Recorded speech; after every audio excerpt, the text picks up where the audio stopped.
My name is Amanda Lassard. I am a biomedical researcher, and I was diagnosed with acute myeloid leukemia. The weeks leading up to being diagnosed, I had been dealing with like an ongoing cold I couldn't get rid of, and just overall tiredness, and I had had blood work that was overdue, that I'd sort of just backburnered and wasn't thinking about, and I looked at my boyfriend at the time and said, I think I'm gonna go schedule my blood work. So it was February 11th that I went, I had blood work. I got home and had a call from my primary care physician that said, we need you to come in right away. You are pancytopenic, so everything in my blood counts was low.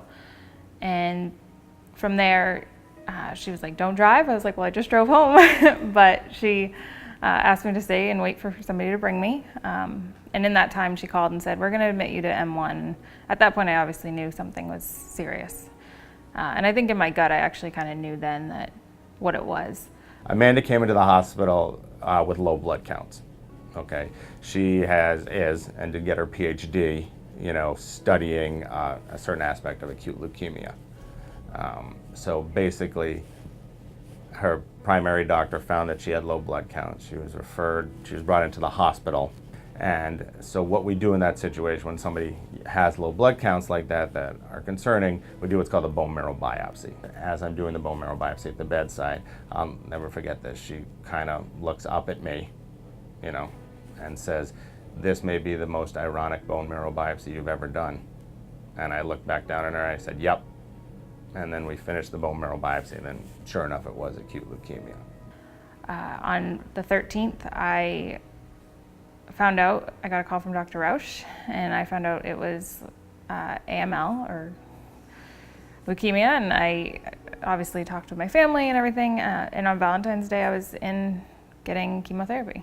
Being diagnosed with the same cancer as researching was a bit of a whirlwind.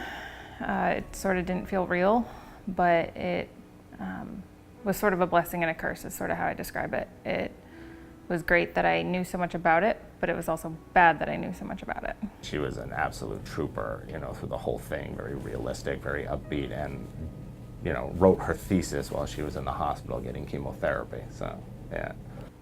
I knew that regardless of where I was treated, it was going to be the same chemotherapy regimen, and so it was a lot of discussions about convenience as well as knowing that I'm getting quality care. So I was convenient in the terms of close to my home for my family and thinking about them and what their schedules would look like, dealing with me in the hospital while they were home, as well as just knowing that, that I would be able to get good care here.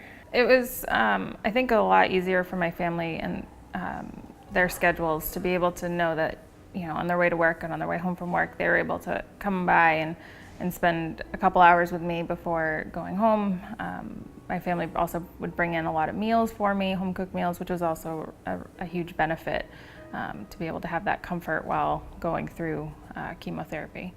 I found while going through chemo that sweet treats always worked best. So chocolate donuts, Fielder's Choice ice cream, the Italian bakery, comfort food. And so they definitely kept me comfortable and well fed.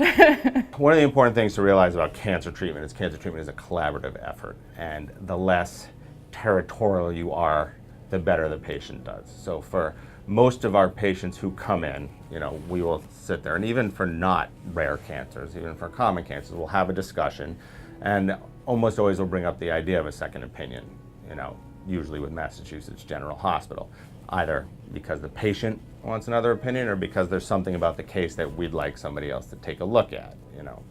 Obviously with Mass General we have a close relationship where we have very quick streamlined referral service and personal, for the most part, personal attention in terms of the doctor getting back to us once they see the patient, usually through a phone call or an email.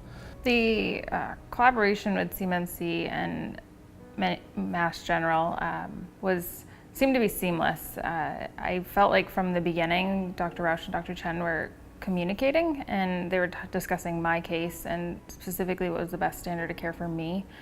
I was diagnosed with a rare form of AML.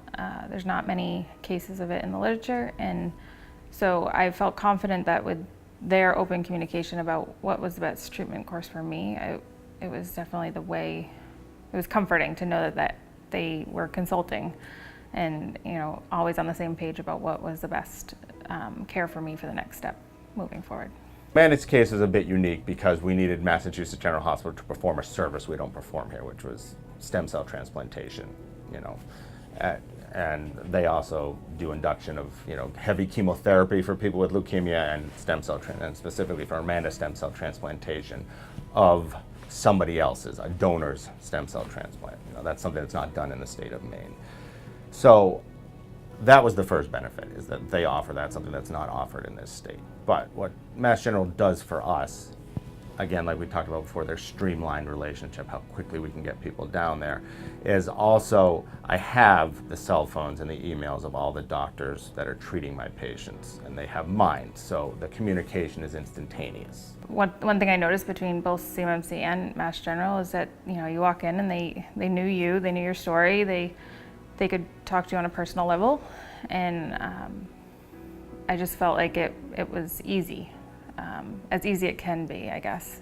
But again, my interactions with all the staff has been phenomenal. When I was on M1 the very first day, you know, getting ready to start chemo, my night nurse was somebody I went to high school with. So it was comforting to have on that side somebody that was caring for me that I also knew on a personal level. So it was an added benefit, I guess, of being local.